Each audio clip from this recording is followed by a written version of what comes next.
Last 14 days for the CA exams, और मैं जानता हूँ कि इस समय आप लोगों को बहुत ज़्यादा स्ट्रेस का सिचुएशन होता है। ऑलवेज़ आपको ऐसा फ़ील होता रहता है कि यार कोई ना कोई टॉपिक मुझसे छूट रहा है। आप अगर एक टॉपिक पढ़ते हैं तो आपका ध्यान दूसरे टॉपिक के ऊपर जाता है। आप जब दूसरा टॉपिक पढ़ते हैं तो फिर से आपका ध्यान पहले टॉपिक के ऊपर आता है। Let me tell you guys, ये सारी चीज़ें होना बहुत ज़्यादा नॉर्मल है। आपको ऐसा, आप एक एमटीपी सॉल्व करेंगे, आपको ऐसा लगेगा पिछले ईयर के एमटीपी मैंने सॉल्व ही नहीं किया। आप एक आरटीपी सॉल्व करेंगे, आपको ऐसा लगेगा पिछले साल की आरटीपी मैंने सॉल्व ही नहीं किया। समझिए बात को। देखो, ये ऑलवेज रहने वाला है। कभी भी हमारा 100% कवरेज, 100% चीज़ों को देख के जाना। आप एक बार पढ़ोगे, आपको ऐसा लगेगा यार मैंने एक और बार इसको गो थ्रू करना चाहिए। ये हमेशा आपको लगते रहने वाला है। आपने इस बात का बिल्कुल भी स्ट्रेस नहीं लेना है। Just stay calm. आपने जितना पढ़ा है बहुत अच्छे से पढ़ा है, सब कुछ एकदम बढ़िया से हुआ है। तो देखिए, मैं आपको एक बात बताऊं, क्या आप ऐसा सोचो ही मत ना कि आपने जो पढ़ा है तो as it is exact question आपको देखने को मिलेंगे। ऐसी उम्मीदें बिल्कुल मत रखो। आपने कॉन्सेप्ट को पढ़ा है, आपने कॉन्सेप्ट को समझा है, उसके कुछ क्वेश्चंस को आप देख लिए। अब उस कॉन्सेप्ट के ऊपर कोई भी सवाल आ जाए, आपको बिल्कुल बनते बनेगा। समझ रहे हैं क्या? बस आपको अलर्ट रह के उन बातों का ध्यान देना है। चाहे कोई कॉस्टिंग सब्जेक्ट हो, चाहे लॉ सब्जेक्ट हो, ऑडिट सब्जेक्ट हो, अगर आपने कॉन्सेप्चुअल क्लैरिटी ली है बेटा, तो ऐसा हो ही नहीं सकता कि आपका पेपर खराब होने वाला है।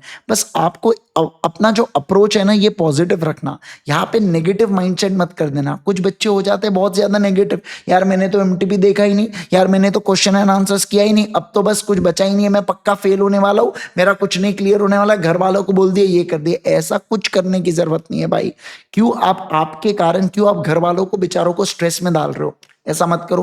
फिर उनको ऐसा रियलाइज होता है कि यार हमने गलती तो नहीं कर दी ना अपने बच्चे को सीए दिलवा के, उसका इतना मेंटल पीस हैम्पर हो रहा है ना। तो ऐसी सब चीजें नहीं करने का। अपन ने ये कोर्स चूज किया है ना, तो जस्ट गिव योर 100%। बाद में जो होगा देख लेंगे यार। मैं जानता हूं अच्छा ही होने वाला है। आपने मेहनत किया, पास होने ही वाले हो यार, कोई बात ही नहीं है उसके अंदर। आपने शिद्दत से मेहनत की ना, आपने अपना 100% दिया ना। देखो, जो चीजें आपके हाथ में नहीं है, मान लो बीकॉम के एग्जाम्स आ गए, अभी आपके हाथ में नहीं है, तो उस समय टाइम आपका जाना ही है। पर जब जब आपको समय मिला, तब आपने अपना 100% दिया, तो फिर आप किस बात का स्ट्रेस ले रहे हैं? आप मत लो स्ट्रेस। आप बस केवल और केवल फोकस करो अपने पढ़ाई के ऊपर। जो आपके हाथ में है, जो आपके कंट्रोल में है, उस बात के ऊपर फोकस कीजिए। जो चीज हो गई उसके बारे में सोच के कोई मतलब नहीं है। कई बार ऐसा आता है बच्चे का, सर मेरा एक्सीडेंट हो गया है, सर मेरा मान लो यहाँ पे नहीं हो रहा है, सर बीकॉम के पेपर आ गए, या मेरा कुछ कोर्स छूट गया, या कोई भी, मतलब मल्टीपल चीजें हो सकती है यार। मैं ऐसा कह रहा हूं, ऐसा नहीं है कि एक ही कोई चीज है, मल्टीपल अलग अलग चीजें हो सकती है। तो मेरा आपके साथ बस इतना कहना है यहाँ पे कि जो चीजें हमारे हाथ में कंट्रोलेबल फैक्टर है, उसके ऊपर आप फोकस कीजिए। जो हमारे कंट्रोल में ही नहीं है फैक्टर्स, उसके ऊपर फोकस करके कोई मतलब नहीं है। अननेसेसरी आप उसका लोड मत लीजिए, ना खुद लीजिए और ना ही घर वालों को दीजिए। दोनों भी करने की जरूरत नहीं है, मैं आपको इतना बोल रहा हूं। ठीक है ना? आप बस अपना बेस्ट देते रहिए, आपका रिजल्ट बहुत अच्छे आने वाला है। चाहे आप इंटर में हो, आप फाइनल में हो, आपका सब कुछ अच्छे से होगा। बस आप पॉजिटिव अप्रोच से पढ़ाई करते रहिए बेटा। समझ रहे हैं क्या बात को? समझे क्या, है ना? तो ज्यादा स्ट्रेस लेने का नहीं। जितना टॉपिक पढ़ा है उतना पढ़ो, और बेवकूफी मत करना। नए पेन से लिखेंगे, नए कैलकुलेटर पे करेंगे, कुछ नहीं। जो एग्जिस्टिंग है वही।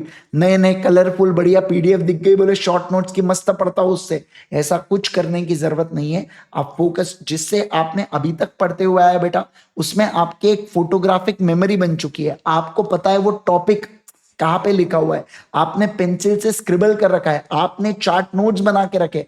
तो आप उसी टॉपिक से रिवाइज कीजिए, उसी टॉपिक से पढ़िए। आपका result I am damn sure कि बहुत अच्छा आने वाला है। ठीक है ना?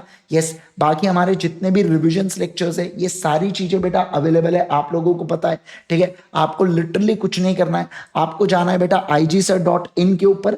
जैसे ही आप IGSir.in के ऊपर जाएंगे, ये देखो यहाँ पे फ्री रिसोर्सेज का टैब होता है।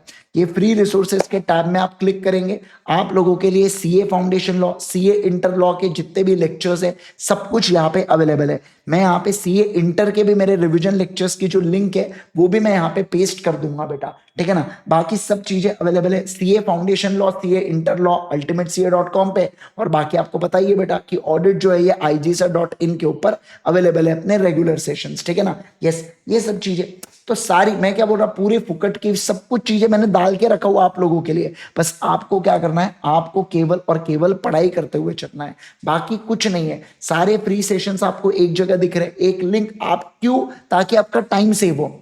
सब आप वही टॉपिक पढ़ो जो जरूरी है बेटा।